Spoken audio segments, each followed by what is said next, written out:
Greetings, my name is Rudimentary Rob. Welcome back to my Astroneer series. Today we resume our quest to, I don't know, get out there and be a magpie, I guess. But before we get started, I wanted to have a quick run through of how unlocking technology works. If you think this interface is confusing, you are not alone. I always still get a bit lost with it if I've been away from the game for a while, but essentially, you've got the 4 printer sizes at the top. So the one highlighted now is the smallest printer, and then, it's the medium, large, extra large. That's how you select each category, and then down the left-hand side, you will see anything in blue is what is already unlocked. Anything that's a light grey is something I have enough bytes to unlock. And anything that's red or, magenta is also something that can be unlocked, but I don't have enough science, so I don't have enough bytes at the moment. So I'm going through and unlocking the drill enhancements that I needed to unlock for one of the missions. I'm also going through and just seeing what else I might want to unlock with the available science. So I started with about 11,000. As you can see, 11,000 does not go very far since we haven't even moved on from the smallest printer yet. So, yeah, if you think you've got enough bytes, chances are you probably need more. So this ties back into what I've said previously, just research everything. And that's the only way you'll ensure that you will, if not immediately, but at a later stage, have sufficient bytes to unlock all the things that you want. Now, there's no obligation to unlock everything. I mean, if you're a bit completionist, by all means, but I tend to focus on the bare minimum for me to get to my next, destination or my next mission. That way I'm not wasting bytes on other stuff, and a lot of the, batteries and solar and wind turbines, you tend to find a lot of those lying around. So they're probably one of the last things I bother unlocking. So with that little spiel out of the way, I will invite you to strap yourself in, make sure you have your appropriate spacesuit on, and get ready for some more learning in Astroneer.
Alright, at least for the first part of today's mission, we are going to be investigating Galastropods. Yes, that is a bit of a mouthful, but yes, we have our little terrarium which we unlocked in the previous episode. We now need to stock it with the essentials, and which is essentially soil, some zinc, and I think we've got to put some food in there of some sort. I did record this like 2 or 3 weeks ago, so I'm a little rusty on all the details, but it was listed in the mission description what the 3 items are that we need to pop in there, and I'm just in the process of getting that sorted out now.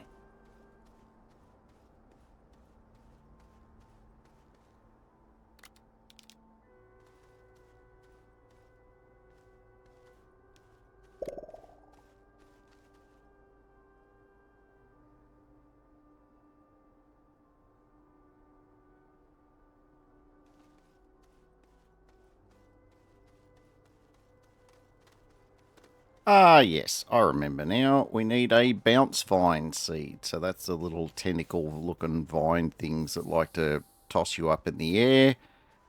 You do tend to find them around the rocky or mountainous areas. So I've just set sight on climbing up here because I do remember there was a few bounce vines just off the end of this tether line. Let's see how that little investigation goes.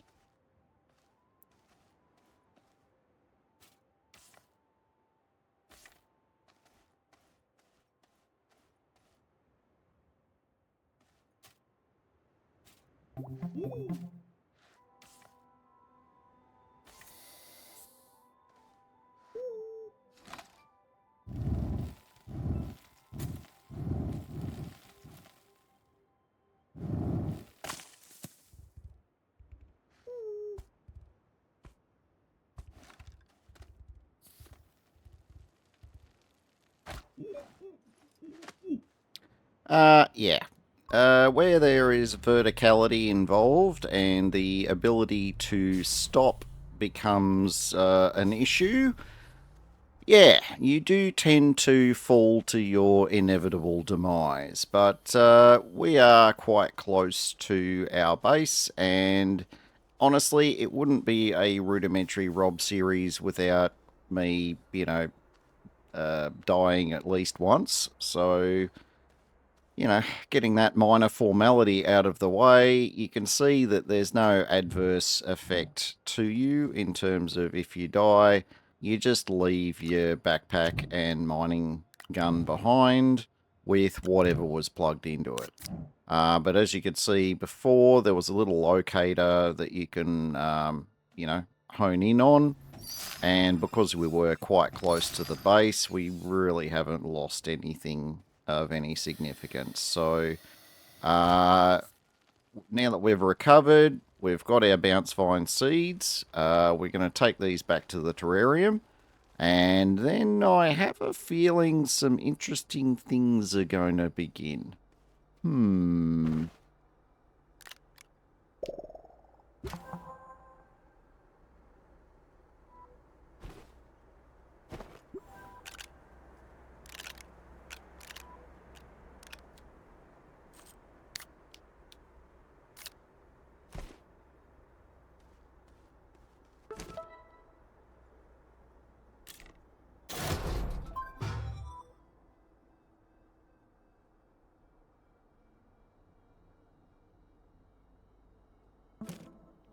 And this is the moment where you might be doing a little bit of a double take.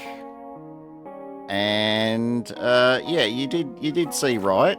We have to plug a horn into a terrarium. I mean, that's a bit eye-opening to start with. But of course, the horn starts playing music, and now we have a Galastropod making an appearance.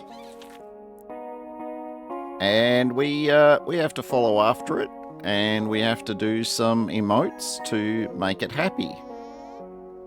And it shakes its head when you don't do the right one. Bet you didn't think it was that sort of a game, did ya?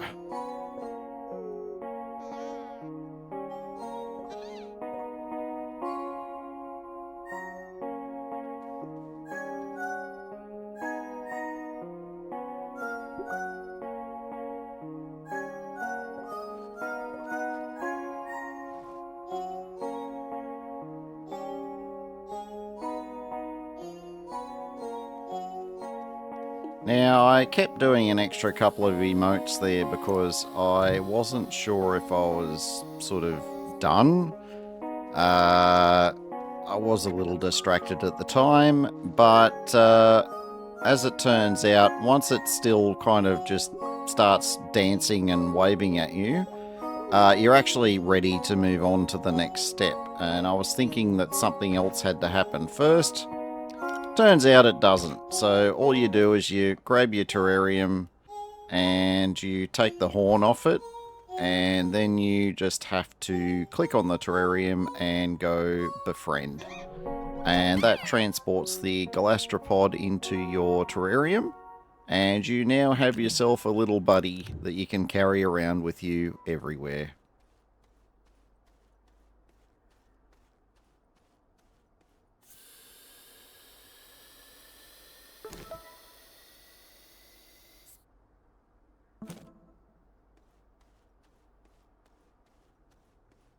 Alright, now the next step we have is we have to plug our little friend into the analyzer.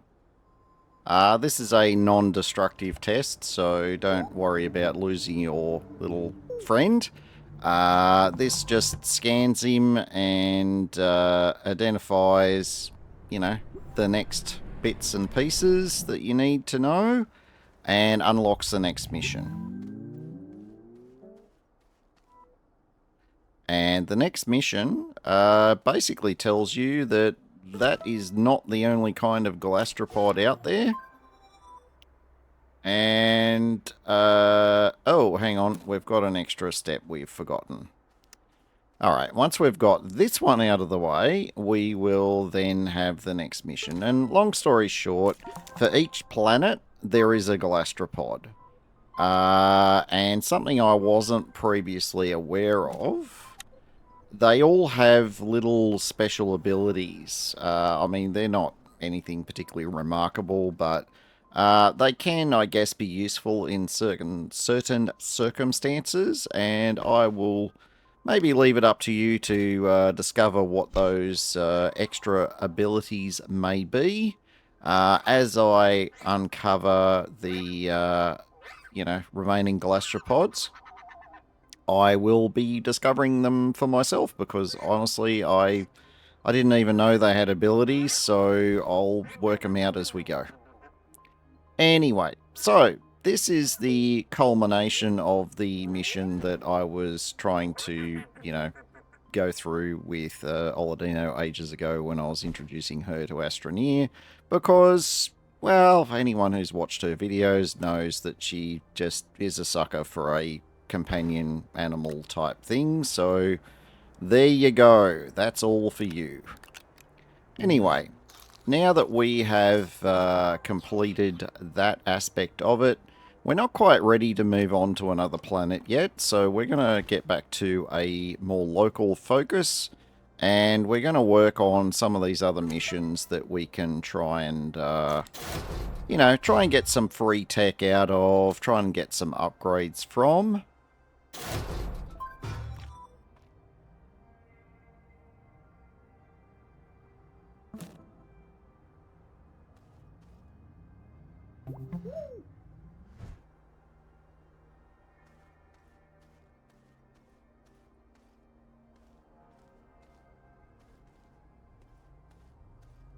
Alright, this thing I've got in my hand is an RTG, so that's just a constant power source, and absolutely invaluable, and it's going to be a very long time before I can actually make any myself. So those RTGs, there are a few of the missions that will give you one as a reward, and that is the main reason why I do grind these missions, is to try and get as many of those as I can, because they do make a very healthy addition to your power grid, or as supplemental power when you go to other planets.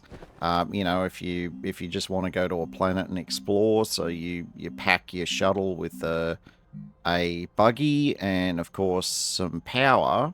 If you're packing RTGs, that's constant power, whereas if you're packing solar or wind, you can't always rely on those. So, yeah. Anyway, we've made ourselves a little oxygen bottle there as well. That's just plugged into your backpack or your gun, and it boosts the amount of oxygen that you have available for when you go off tether. Just make a mental note to not go too far off, lest you know, not give yourself enough time to get back again. So I don't tend to test the relationship with those. It's more that, as you've seen in previous episodes, I do have a tendency to, spend too much time sort of close to but off tether, and then I leave it a bit late to turn around and run back. So having the little oxygen bottle on there just makes it easier for me to have the time I need to finish doing what I'm doing before I am at risk of suffocation. They do take up a slot on your backpack, so it's a bit of a personal decision about whether you want to have one or not. For my playstyle, I find them quite beneficial, so at least for the moment, I'm going to keep one.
Alright, for our first space journey, which we're not actually going to be departing on in this episode, but we're just starting to get the components together, so we will be ready to go and be reasonably organised about it when it comes time. But our economy mode travel is just going to be using the small shuttle. Now, the small shuttle does, well, honestly, you can only bring whatever you've got plugged into your own self, basically. It's got no separate cargo hold. It does have the socket where the oxygenator goes, but you're generally going to be bringing an oxygenator with you, so you can't really rely on using that space to lug anything else with you. So I'll go through a bit of a, minimum list of stuff to bring with you if you do elect to go out there and explore other moons and planets. But for the moment, we're just, researching what we want, building what we need, and when it comes time, we'll give you a bit of a rundown so you're best prepared when it is your turn to get out there into the world, or into space, I should say. So we're just going to pop our little space shuttle there on the launch pad, and I'll expand it just so that you can see what it looks like in its full size. Yeah, not a very imposing vehicle, but it gets the job done. Now, we're back to doing some missions, and one of the missions is to do with the auto arm. Now, a lot of people, and I've seen a couple of videos, are really big on the automation that they added to Astroneer. My last sort of significant play session I had in Astroneer prior to this series They did have the auto arm in there, and they did have some of the new platforms that are designed around the sensors and the auto arms and things of that nature. I never really did that much exploration of it, and I honestly can't promise that I'm going to do very much with it in this series. I may elect to do so, but at the moment, it doesn't really interest me that much, to be honest. So the only reason I've printed this auto arm off is just so that I can do this really simple mission, which essentially says you need to, transport something using the auto arm. So we'll get that plugged in here in a minute and get that mission ticked off. The auto arms, I mean, you can set them up and they do transport things from A to B, but I'm just not that confident with them. And yeah, anyway, if you want to get your automation running, there are a lot of very awesome videos out there on how to achieve that. For me, I'm probably just going to be skipping it again. I just don't generally have enough infrastructure where automation is needed anyway, so yeah.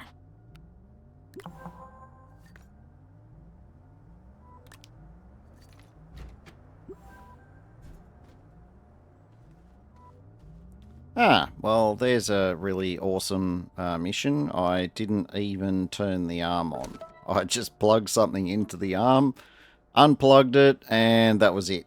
Mission done.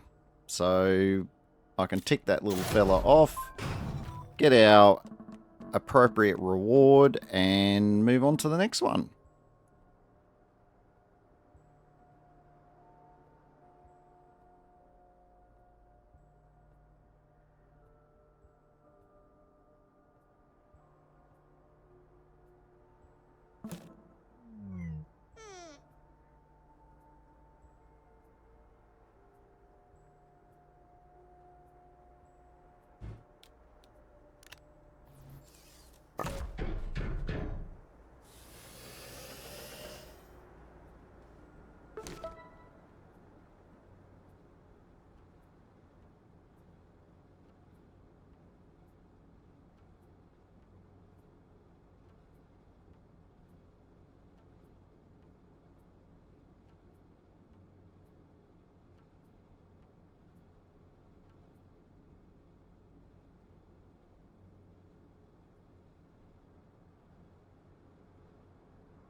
And this is pretty much the point in the episode where I realized, yeah, I've done as much as I can with the missions for this moment, and I actually need to get back to, exploring and more particularly gathering some of those lovely bites that we need for unlocking more tech in the future. So we've elected to run back down underground here because we've found that, the science action is way better down here.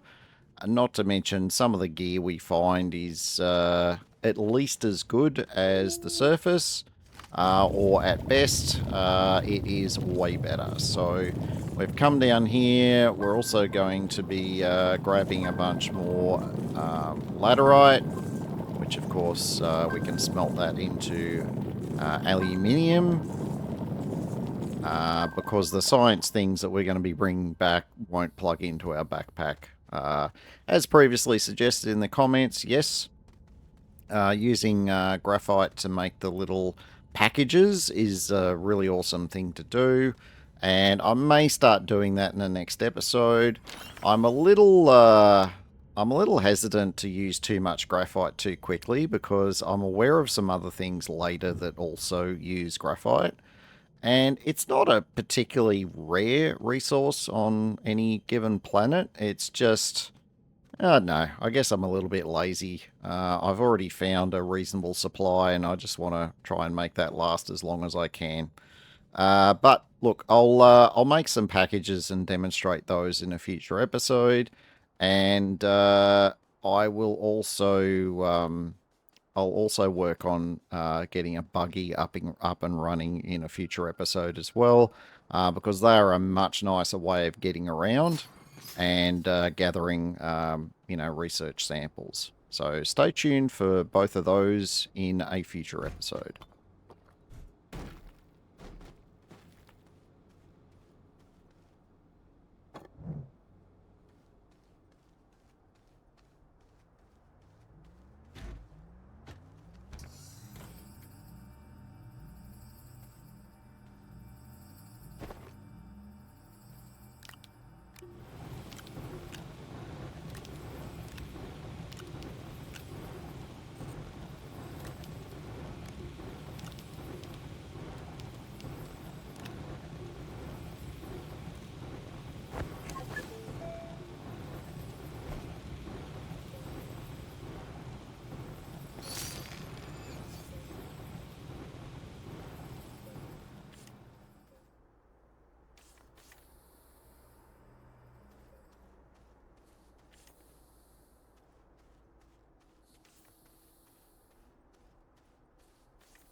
Malachite. Yes, we're going to want a little bit of that. More for its, smelted version, which of course is copper. So, yeah, try and keep a bit of it lying around. Trust me, it will come in handy.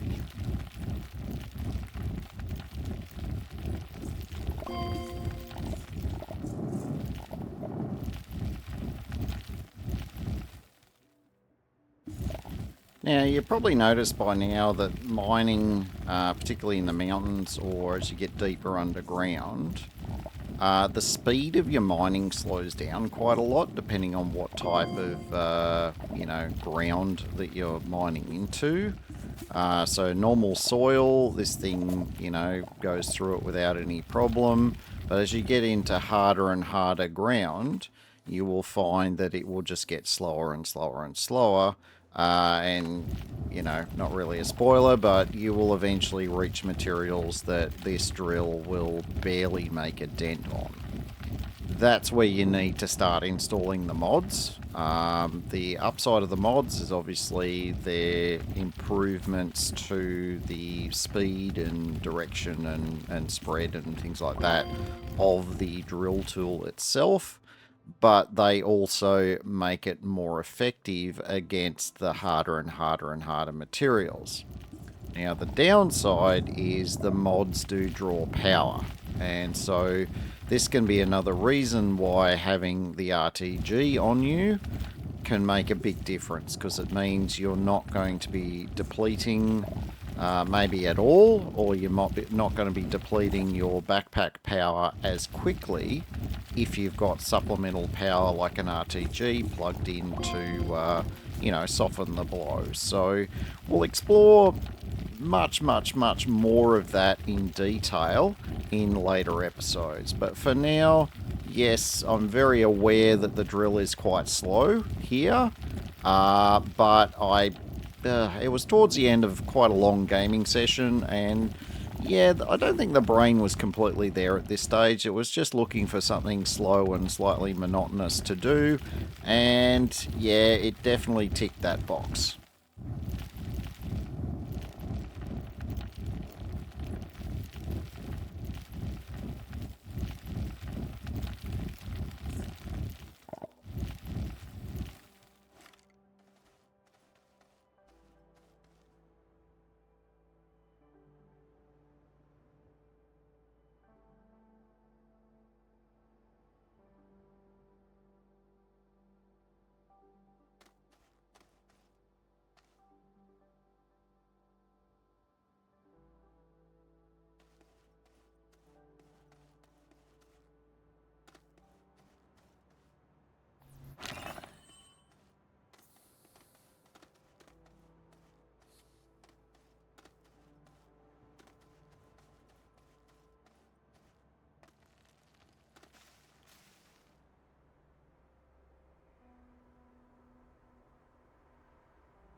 Alright, as we unload the proceeds of our mining run, we have reached the end of this episode. If you've enjoyed it, don't forget to give me a thumbs up and to consider subscribing if you have not already done so.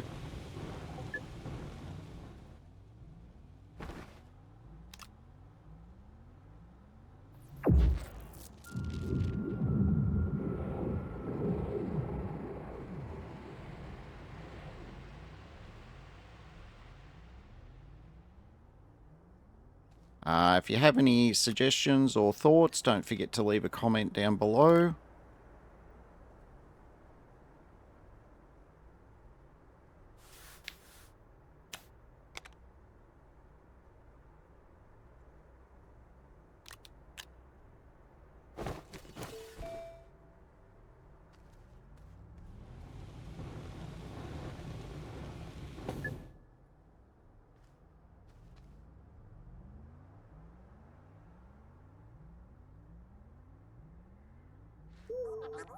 Until next time, my name is Rudimentary Rob.